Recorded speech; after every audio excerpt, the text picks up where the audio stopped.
Let's hit it.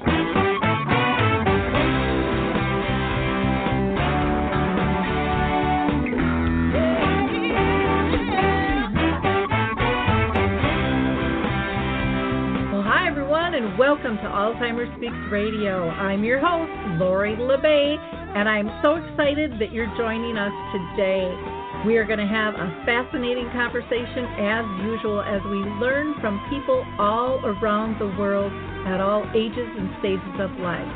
Stay tuned as we shift our dementia care from crisis to comfort. All right, here we go. What you think about, you will bring about.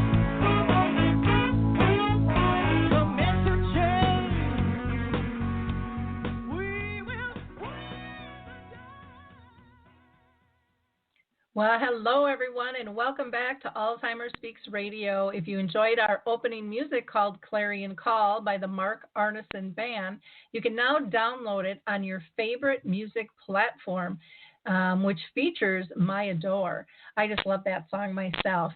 And for those of you that are new to the show and don't really know what we're about sound information, not just sound bites. Our goal is really to raise all voices, big and small, those diagnosed, those that care and serve them, advocates, researchers, and more.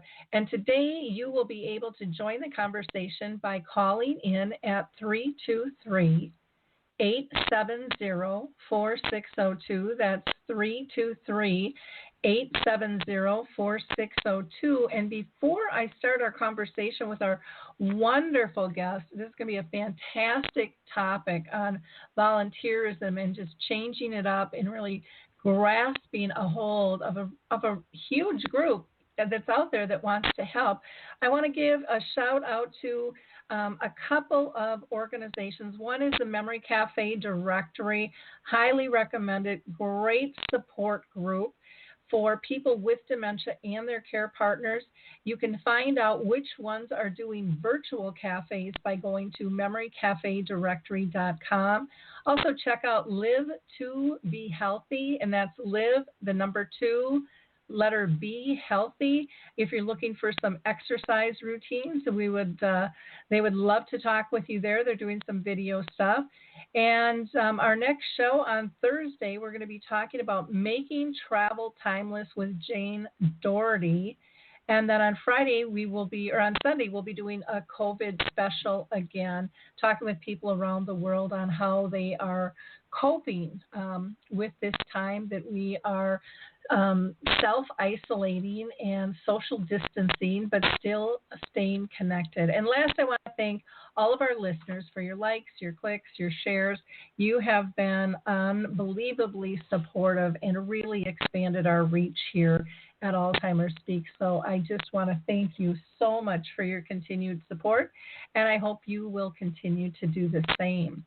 So our guest today is Dr. Paul Falkowski. He is an author, a musician, an entrepreneur, a teacher, a public speaker, and a consultant who strongly promotes and advocates for expanding the role of volunteers in long-term care, which is greatly needed right now. And I know some people are thinking that's probably not possible, but we're going to talk about that because Paul really believes that these trusted volunteers have, when they have the training and the skills to enhance the person-centered care, and that they can really be a valuable resource to the staff in general as well as the families. And he has this newly released book, and I love the title. It's called Creating the Volun-Cheer Force, Rethinking the Way We Use Volunteers in Long-Term Care. And his books are sold wherever you want to get books, but you can go to his website and get one there as well. So welcome, Dr. Falkowski. How are you doing today? Hey, doing very well. Thank you very much. And just want to thank you for the opportunity to be able to share with your audience about my thinking and about volunteers. Wonderful. Like I said, I'm excited to have you with us. And before we get into our line of questioning, I always like to ask every guest if they've been personally touched by dementia with their own family or circle of friends. Well, of course, I've had a couple of experiences as I think about that. My grandfather had arterial sclerosis, and so it really was very similar to Alzheimer's in that the dementia was there, hallucinations and so on. And this was 50 years ago, so I'm kind of giving away my age, but we really didn't understand what was going on with him. And I think we had this idea that, he's in his 70s now, and this is a normal part of aging.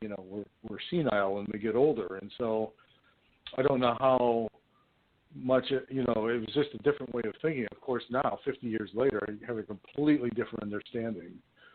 The other way it touched me, too, Lori, as I was thinking about this, I got started in this because I have a bachelor's degree in music performance. So I play woodwind instruments. And so I took my saxophone into a nursing home 27 years ago to play some music for people. And I remember being in the memory unit, and I was playing an old hymn, Amazing Grace. And I was in a memory unit, and people just stopped and started singing with me. Mm-hmm. And it just really touched me that I was able to connect with them in such a way. So I did that for almost 25 years, going around nursing homes and playing, and just remarkable. I even had a woman sing with me one time. She sang the alto line. She sang all three verses of a song, and she was singing harmony with me. Wow. And so it really taught me, one, they're still there. I've heard people say, well, they're not there anymore. No, they're still there. And we just have to find out how to reach them. And two, just to be able to touch them through the music was just, for me, it was very, very rewarding from that standpoint. So those were my experiences. Okay. Wonderful. Well, I appreciate you sharing that. It's, it's rare when I ask somebody that question and they haven't been touched. For most of us, it's just a matter of time. And so, again, I appreciate you sharing that with us. Why don't we start with what exactly are you promoting with Volun-Cheer Leader? Well, I've been training volunteers for nursing homes for, close to, as I said, maybe 20 years, 25 years. And over time, really came to understand the impact that a person can have and making those connections. And, we all need to feel that sense of being connected, and so when that's removed, what happens? And so over time then, we really ramped up the program, and I really began to realize that there are people in our communities that will really step up to the plate. And I think we're seeing that right now with this COVID-19 virus. There are volunteers stepping up and doing amazing things around the world right now. And they could be doing that in our nursing homes as well. And I know that there's a lot of issue with that. We can get into that a little later. But the idea is that there are people in our communities that are somewhat successful in their careers, and now they're looking to give back to the community in a meaningful way, and they want to make a difference, and they want to be able to see the difference that they're making, and they want training. They want to go into a situation feeling prepared.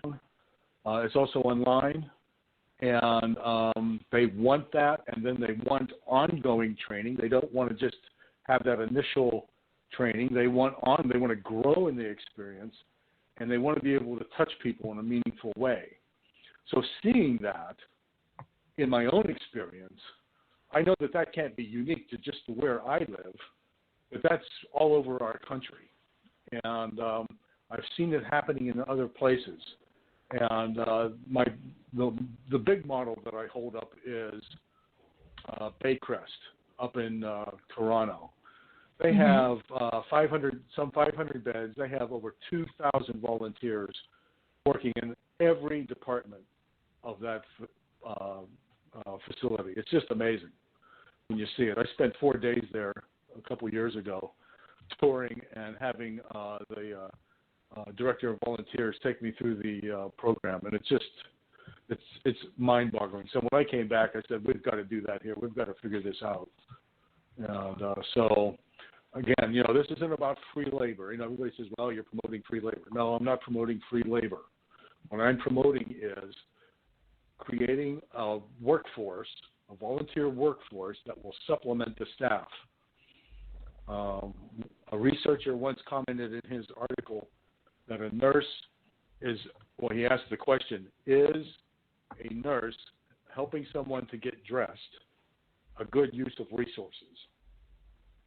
And the answer is probably not, because that nurse has been trained to do some very technical things that other people wouldn't be able to do. And so can we train volunteers to dress people and to help them eat, to help them comb their hair, non-medical kinds of supports, and freeing that nurse up to do the more technical things that they've been trained to do. And how many times does a call light go off because somebody just wants somebody to talk to? And so the CNAs, the nurse aides, are running up and down the halls answering these call lights when really all the person needs is just that attention, that sense of, hey, somebody cares about me. Yeah. So that's what I'm pushing. And again, I have examples, and there's plenty of research to back this up. So it's just how turning the heads of the owners and the operators to see this as a viable resource. It's happening in hospice. Hospice is required to have volunteers. 5% of their service time has to be volunteers. And so there's a lot of good models out there. Anyway, you can see that I'm not short-winded. Sorry. No, I appreciate everything that you're saying, because I've kind of been screaming that from the top of my lungs as well. And I know a lot of communities just feel like, well, we need someone to supervise them, and we don't have that in the budget.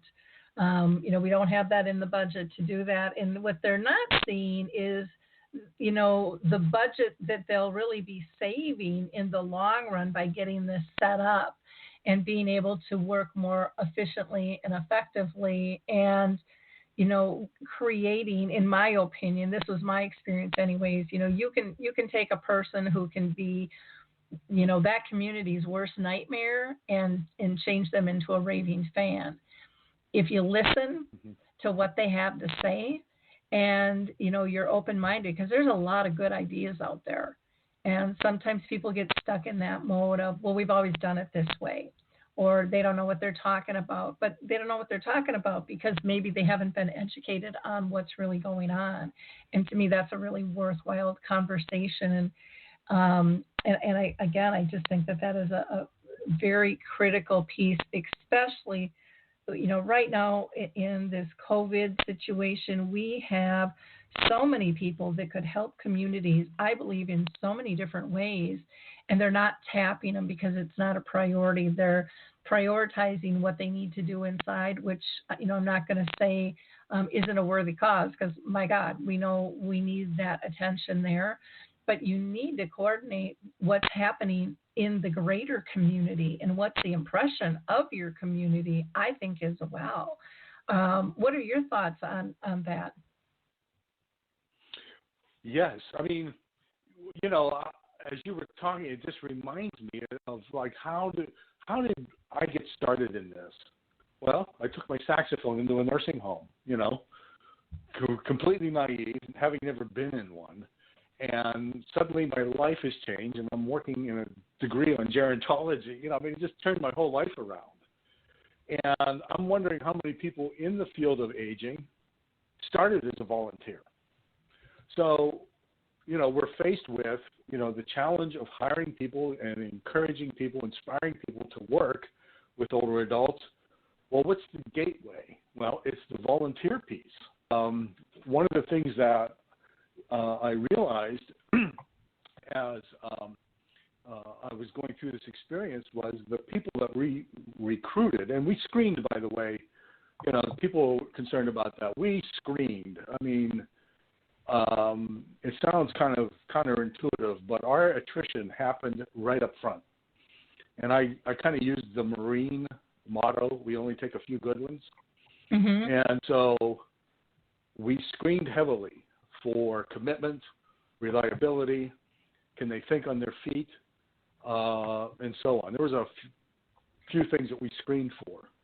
And because of the reliability, that's, they have to be there, they have to be able to be counted on. Well, anyway, what we found out was those people went back to their communities, their workplace, their churches, and they said, hey, you got to come and see this. You got to get involved in this. This is the real deal.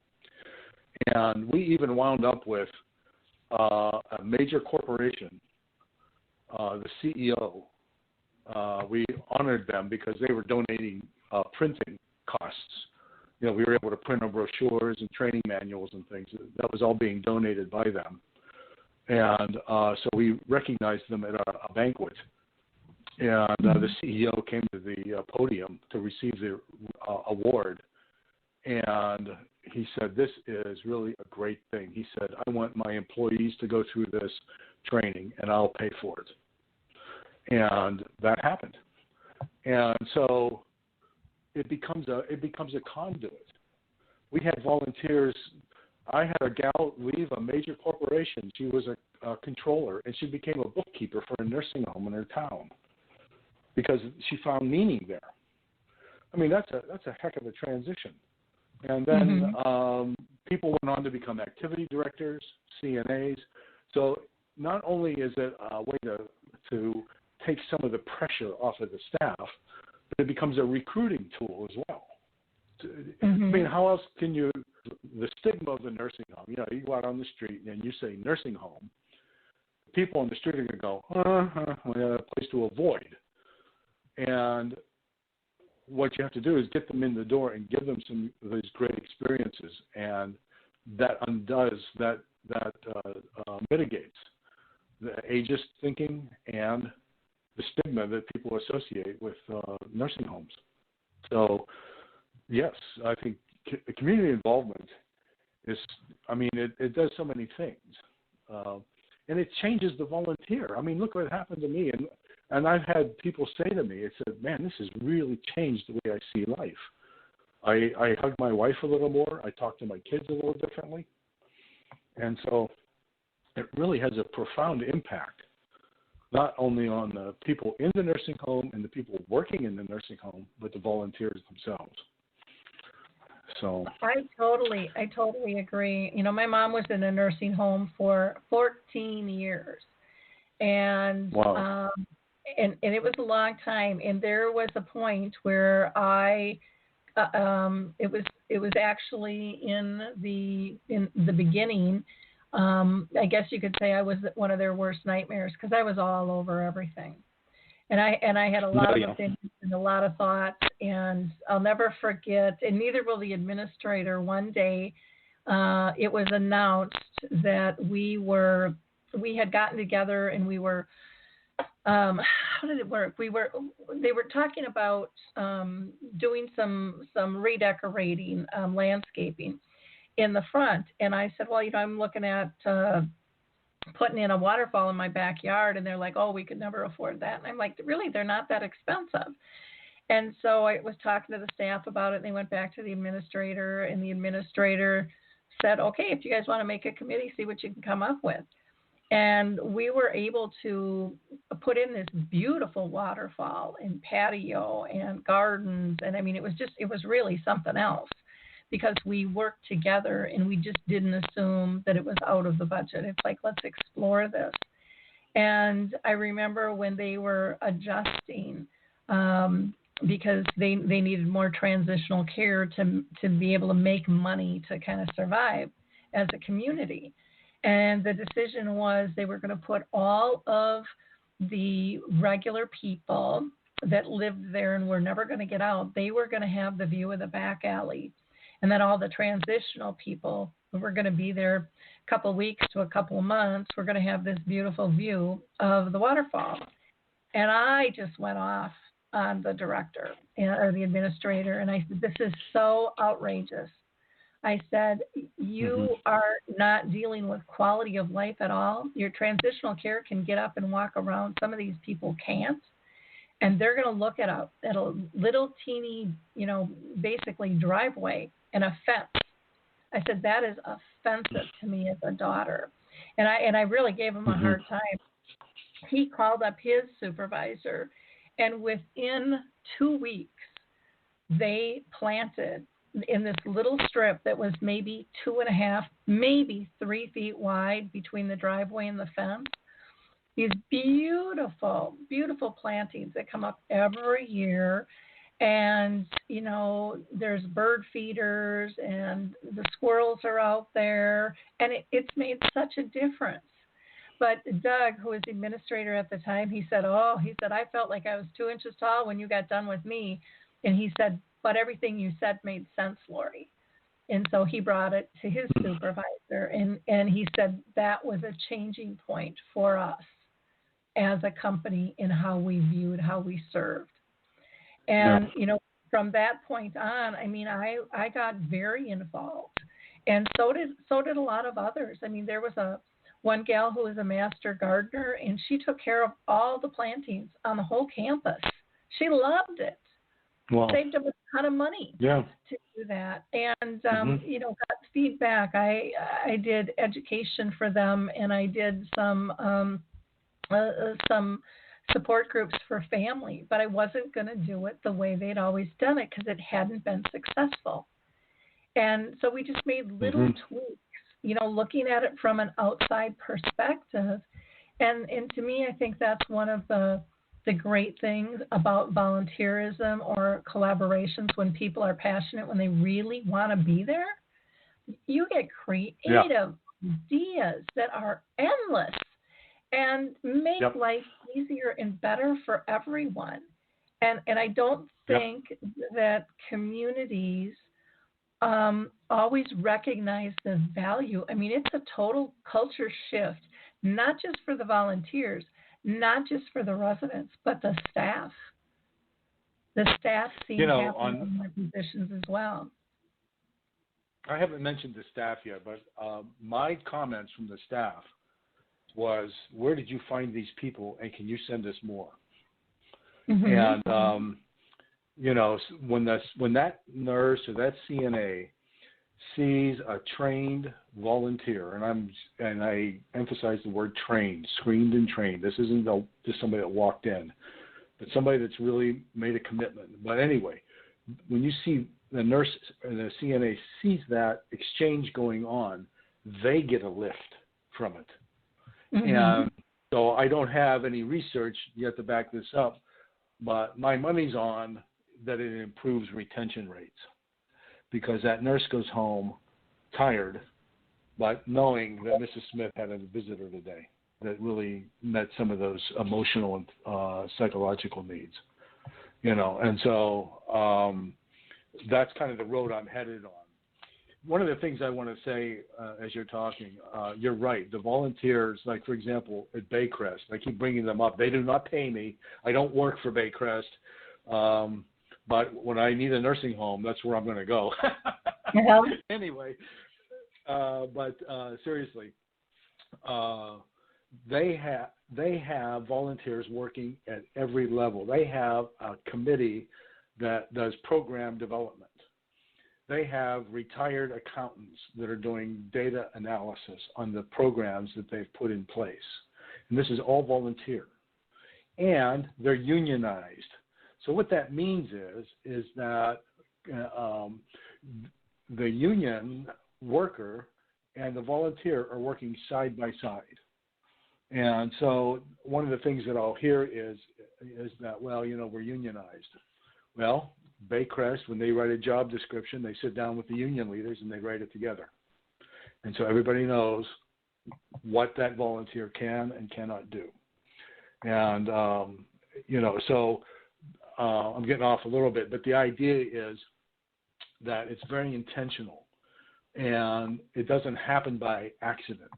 You cannot. I had an administrator. He said, "Okay, I want to start a volunteer program," And I've got this part-time activity director, and I'm going to add this to her list. And I said, save your time. I said, in 6 months, it will crash and burn. I said, because it cannot happen that way. It has to be an intentional effort by someone that's been trained to do it. And so you cannot have, and that's what's going on in a lot of the nursing homes, is it's an add-on, and it's not seen as viable because they're not really doing what needs to be done. And and I'm not disparaging the staff. I mean, I walked into a nursing home not long ago, and the activities director came out of the kitchen. They were doing the dishes. And it's like, okay, that's great. Who's running the program? And, you know, they said, I am. So it's like, so there's a lot of stuff going on. And so it has to be something that's intentional.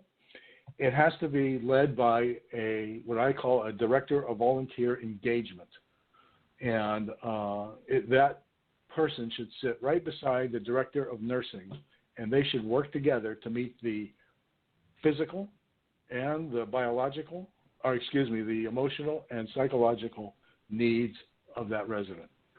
And so the nursing staff are going to take care of the medical piece of it, and the volunteers are going to take care of that social piece. And you put that together, and you're going to have a premier nursing home. And what I'm working on right now, Lori, and I hope to get it published this year, but I will be doing a presentation through the American Society on Aging later this year. I completed a study, and I have connected quality measures with volunteer activities. And I'm just really excited about this.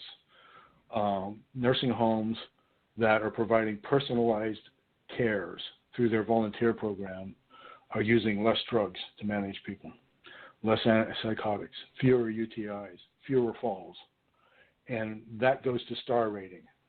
And so you put in a premier program, it comes back to you in your star rating.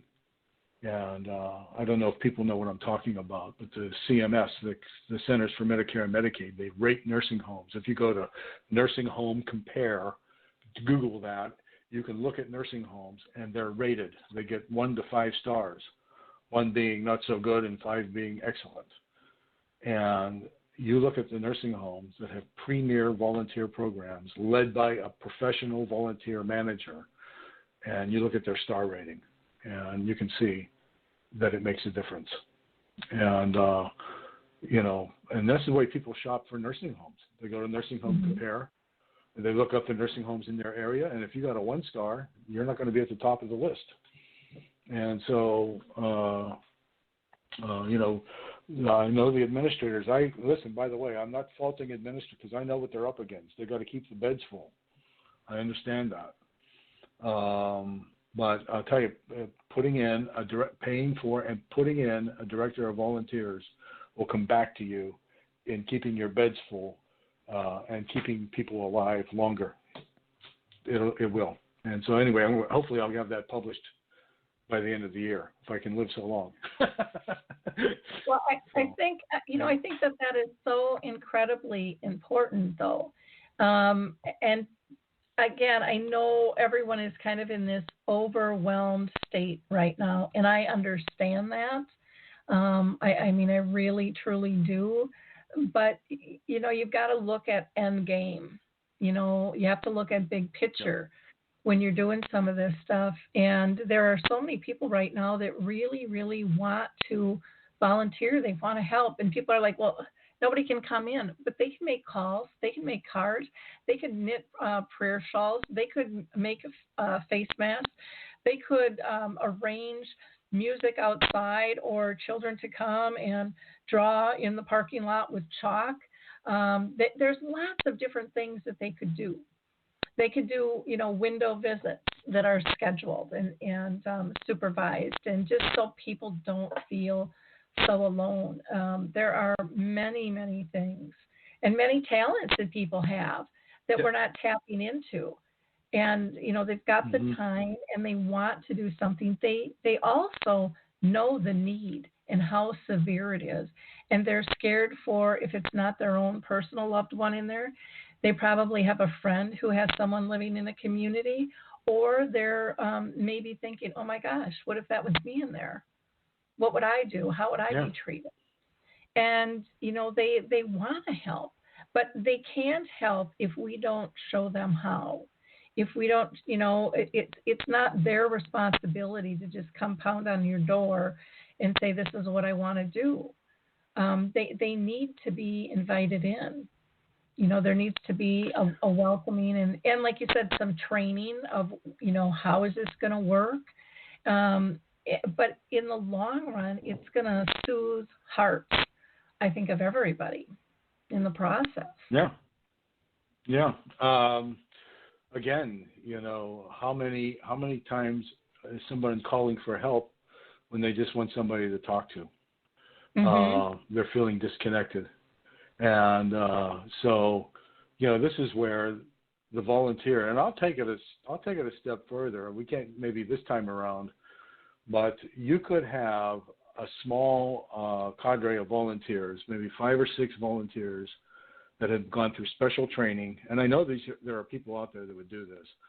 They would go through special training, and even in the midst of a pandemic, they could put on the protective gear. They could go into the nursing home and hold hands. I just know that could be done. And, we have volunteer firemen putting on all kinds of gear, walking into fires. Can we train somebody to walk into a nursing home and hold hands during a pandemic? I think so.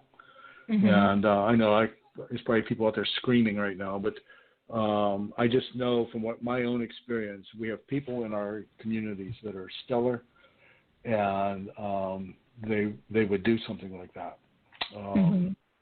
So the thing I think that I really want to stress here again, this doesn't happen by accident, and it doesn't happen in a couple of weeks.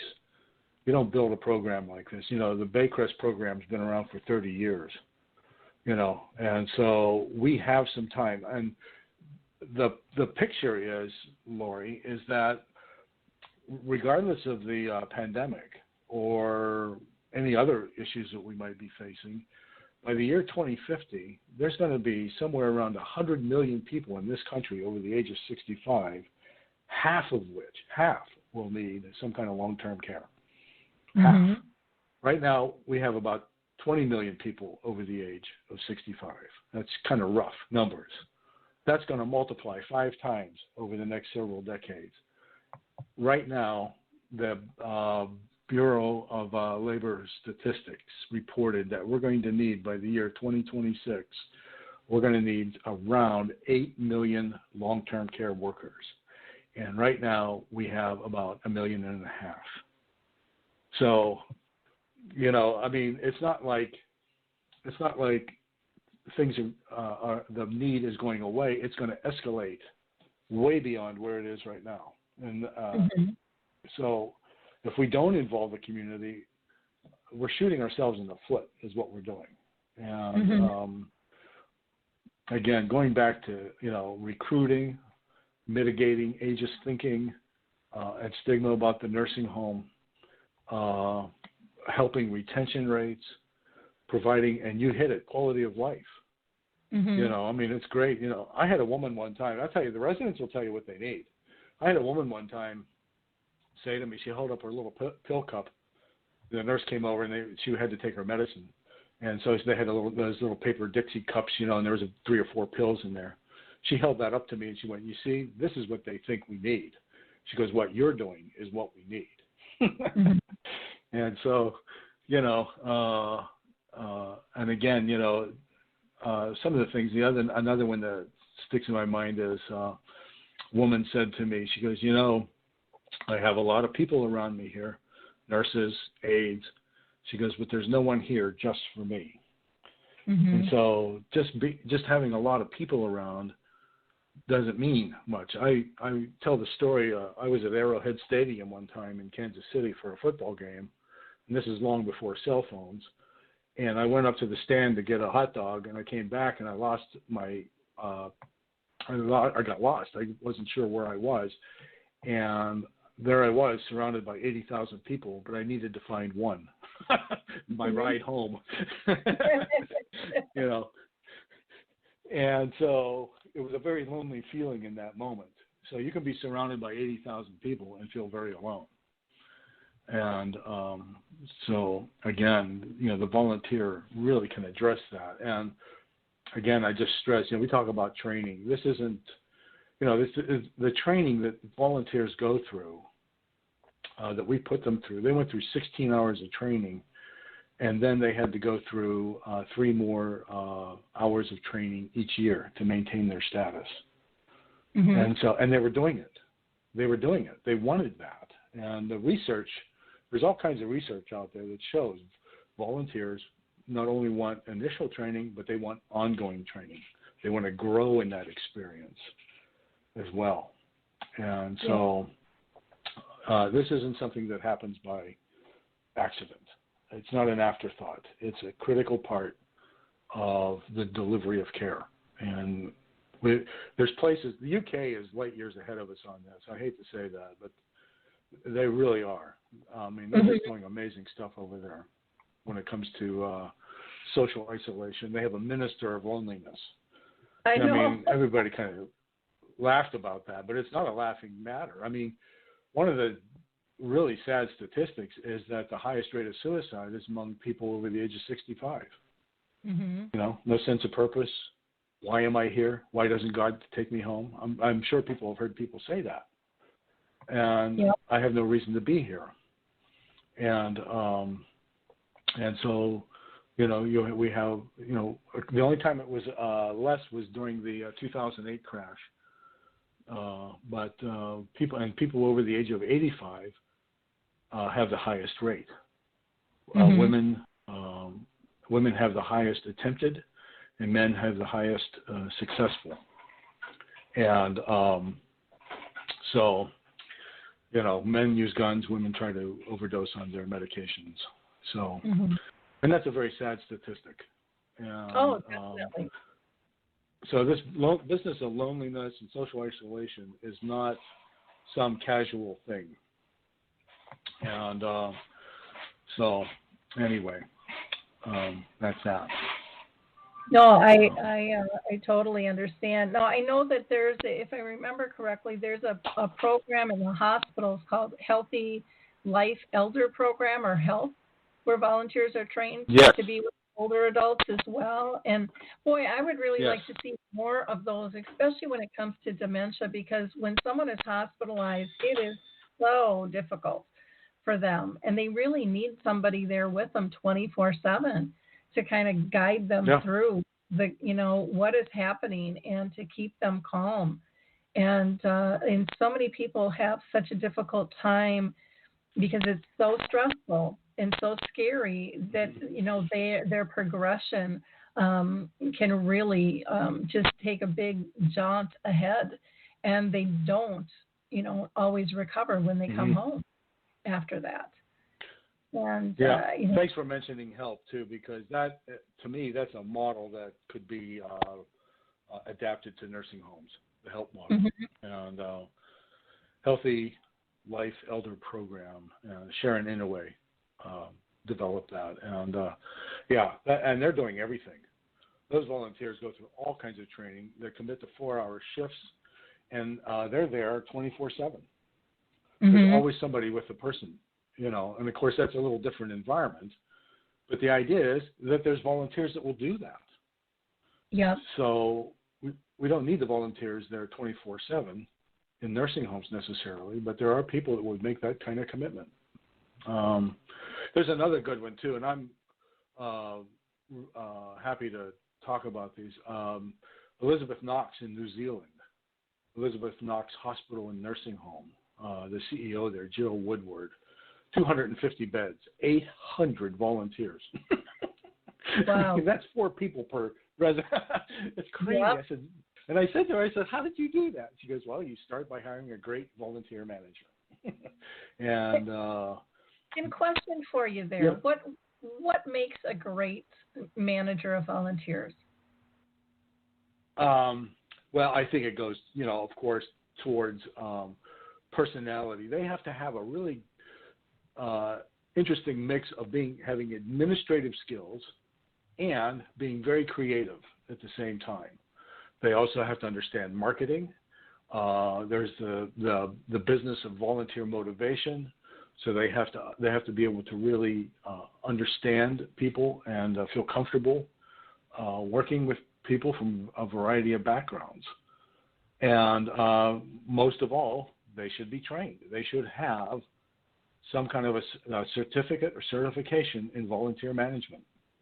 And because there's so many moving parts to it.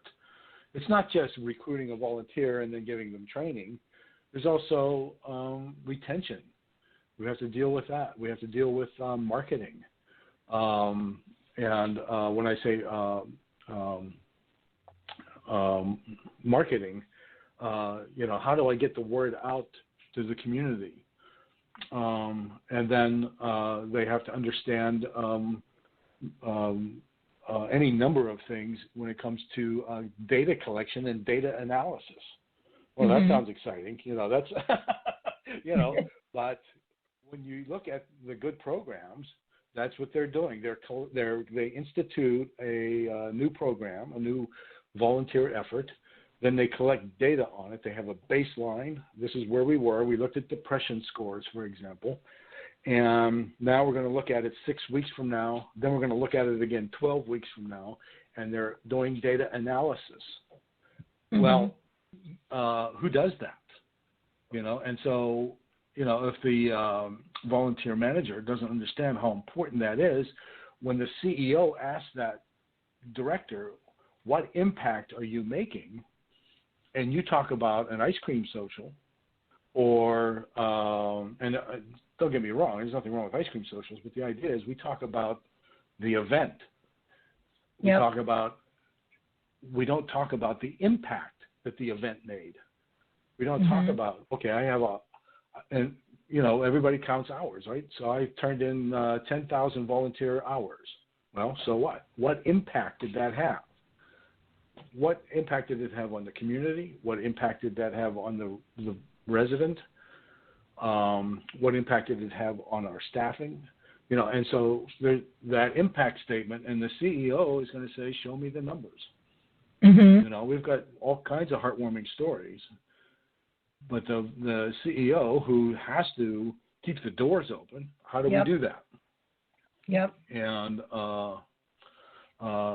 so again, the volunteer manager has to have that piece in place as well. And that's an opportunity for a graduate student, for example.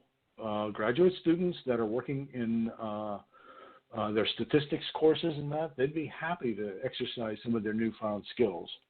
That's what they're doing in different places. They have volunteers that are collecting data and volunteers that are doing the analysis. So it doesn't have to be the volunteer manager doesn't have to do it themselves, but they just have to understand how important that is. And so that's who needs to be in charge. And that's why I say it really needs to be a full-time position. Now, I know that, people are going to scream again, because how are we going to pay for that? But it's going to come back to you on the backside. You're going to have a better star rating. You're going to have a better community image. Families, just as you mentioned, I had a woman call me, and she said, my father is in a nursing home. I live several hundred miles away. Do you have a volunteer that could visit my father? And we found somebody, and the volunteer visited with the father for like 3 years until he passed away. And that daughter, she was so ecstatic. And she made significant donations to the nursing home. And, it was just, amazing to see that transaction. But the idea is that whatever costs you have up front, it's going to come back to you in your improved community image, improved quality measures, and even your star rating. So. Well, and I think one of the things that people really need to consider now, because there is so much negative voice out there about community living with COVID, and how are people being cared for, and of course we see these little spotlights of the good things, but the negative things that we're seeing with body counts and all kinds of jazz really has families wondering, do I pull somebody out? Do I bring them home? Yeah. I don't want to go there. Yeah. They're looking at their own life down the road. I mean, there's a lot of conversations being had, and I believe communities need to get ahead of that, and they need to really be doing some branding protection and leveling that playing field. One of the other things that I am really pushing for with a lot of communities, and there's still a lot of resistance out there, is educating families and having support for them. And they're like, we just don't have the staff, and it's like, you need to have that out there. I mean, there's people like myself and yourself that I'm sure could do a lot for them, and let them handle what's going on inside. But being able to kind of counsel and educate families and not make them feel abandoned and alone, because when they feel abandoned and alone, it's not a good thing, and it's not going to be a good thing for them. If they want to hear that now or not. But it is happening out there, and they are feeling very scared and very frightened. And, if you can lift them and support them, and some of them will turn into some of these volunteers, these Volun-Cheer Force that you talk about. They want to help, but they need to know how. And it would be another level added to even being able to put that together to hear what could they do and to ease the burden on staff in terms of how is that coordinated. But I think it's a very, very important thing. Now, in your book, you talk about 5 excuses why it can't be done. And, we only have like 13 minutes left. I can't believe how fast this time is, but I think it's a fascinating conversation. But I want to make sure that you have time to tell us what you see are the 5 common excuses out there for people not to do this, and how do we change that mindset? Well, I'll start at the end. You change the mindset by really taking your volunteer programming seriously. You can't just do it half-baked. You don't put air in the tire, it's not going to work. So don't even begin. But the 5 excuses. And really, maybe that I kind of did that for the book, but what's going on is first of all, that volunteers are unreliable, unsustainable, and risky. Well, if you don't train them, if you don't properly screen them, and you don't give them a job description and clearly express your expectations, then you're going to have unreliable people that may or may not show up. But when you do proper screening and background checks and proper training, I think I mentioned that earlier. Our attrition happened right up front, and that was the hardest part of the whole thing. Out of the people that came to us and wanted to volunteer at this level. Now, I'm not talking about entertainers or walk-ins or people they're going to call bingo. This is a whole different level. I call it the super volunteer. Our attrition rate for the super volunteer was 60% right up front. And I'll tell you what, though, the 40% that got through our screening and training program are diamonds. These are people that, as you mentioned earlier, they're coming to you with ideas. I had a volunteer actually call the administrator and say, hey, I want to meet with you. And she brought 3 or 4 other volunteers that we had trained with her. And so the administrator walked into the meeting thinking like, oh boy, what's going on?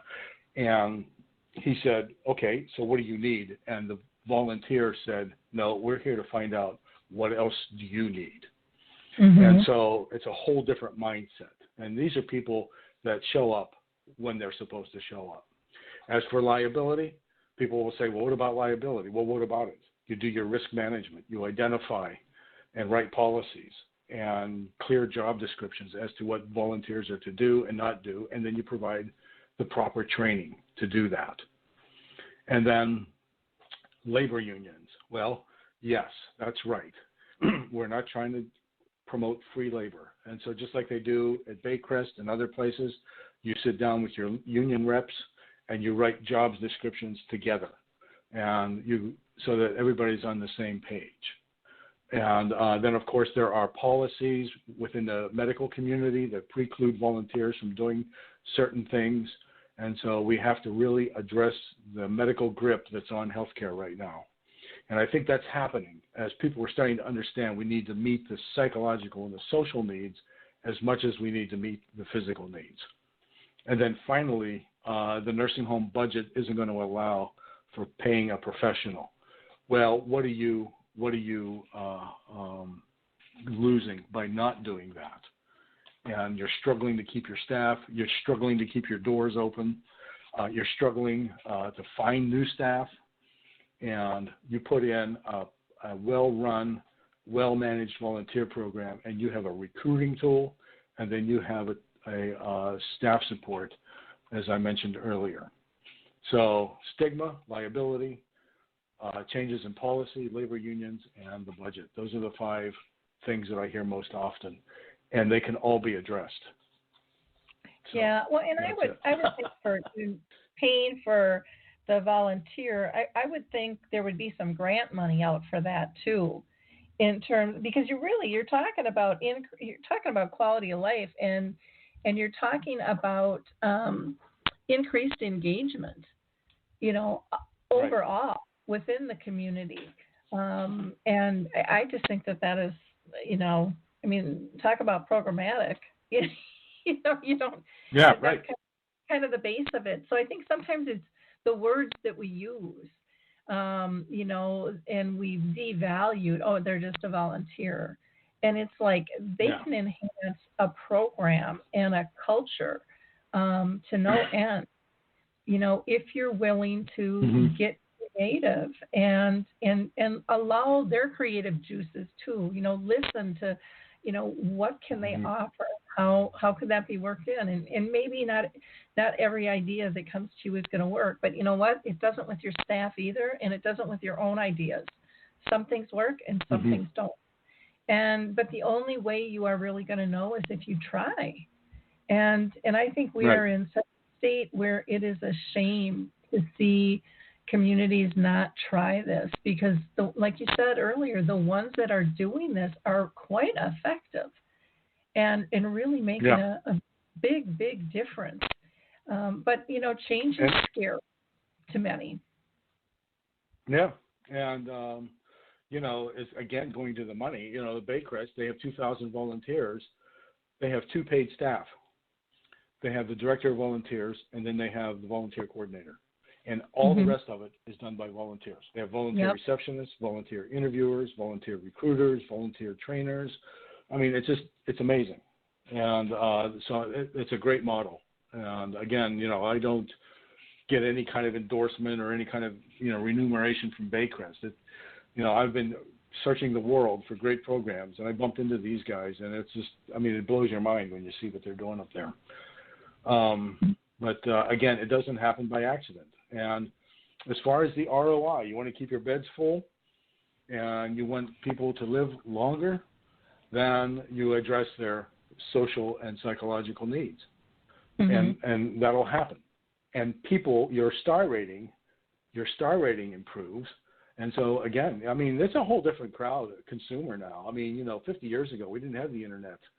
Now I can go online and I can read your survey. And if it's a bad survey, I'm not going to put your mom. I'm not going to call you. And so the volunteer workforce can become a calling card as well. So I have a question I'm starting to preach now. Sorry. In terms of staff ratio, that's always a big one. People want to know who, what the staff ratio is. And like any number, staff ratio can be jimmied around to, listing administrative professionals or even, maintenance and housekeeping that might not really interact with the residents, but they're worked into some of those ratios. I've seen it over and over again. How do people work with volunteer ratios? Is there another tier to that, or is it incorporated? How do people speak to that? Because I think that's a important factor as well, for people to know that this is happening. Plus, it opens the door for maybe them to volunteer and get involved. when it's in process? Yeah. That's a great question. Frankly, I hadn't really thought about that. But I will say this, anecdotally, I know that, now, first of all, I want to very quickly say, we're not talking about just your walk-in volunteer or entertainers or people coming in to do religious services, and that's all needed, by the way. I'm not disparaging any of that. I'm talking about another level, the super volunteers, what I call them. And you don't need 100 of those. You put 5 or 6 of those in your nursing home, and they will make a significant impact. And again, getting comments back from staff. Where do you find these people? Can you send us more? And so on and so on. And so, again, these are people that are highly committed. They're self-starters. They want to be trained, and they're gonna have a very high level of commitment and reliability for you. So, I'm not sure if I answered the question. No. Like I said, I was curious if you've heard anyone talk about, using volunteers as a ratio, because it is. I guess it's just another level that I think people could add to, in terms of saying, who all is on campus. And I think when you have significant amounts of volunteers too, that says something too, because those people don't have to be there. They're there because they want to be there, and that's a huge difference. That's a really good point too, because we talk about liability. Well, these people were very conscientious, and so there's going to be a lot less issue with that volunteer than there might be somebody that's there for a paycheck. And again, I'm not disparaging the staff, because I know what they're up against. But again, though, that volunteer that's gone through that level of training and made that serious of a commitment, they're going to be very conscientious about what they're doing and how they're doing it. And again,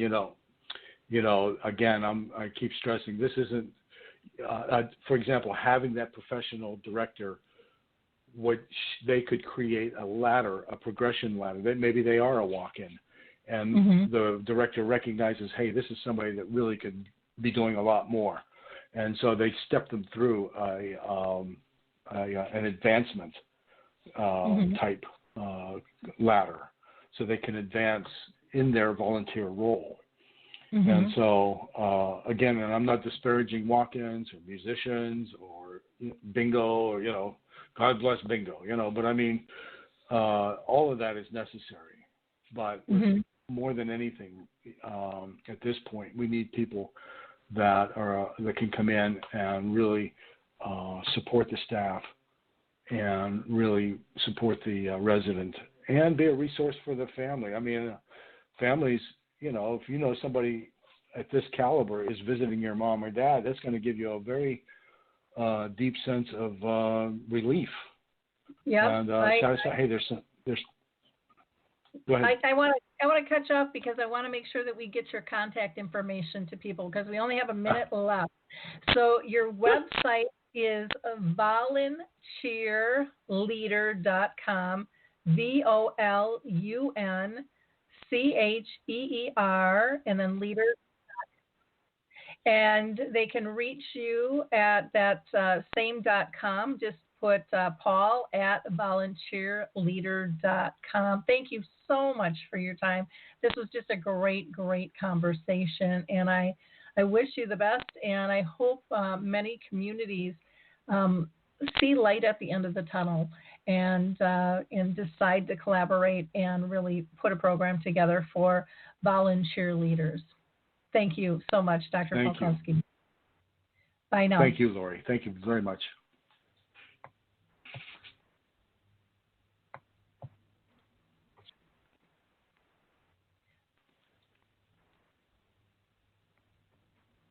It's time to rethink, renew, and reimagine retirement. Hey everybody, Jared Sebesti here, host of Retire Repurposed. Now this podcast is about the non-financial parts of retirement, which many times can be even more challenging than the financial. We believe retirement is not the end, rather the beginning of what could be the most impactful, purposeful, and fulfilling season of a person's life.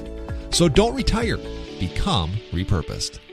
To listen now, search Retire Repurposed on your favorite podcast platform, Senior Resource, or Life Audio.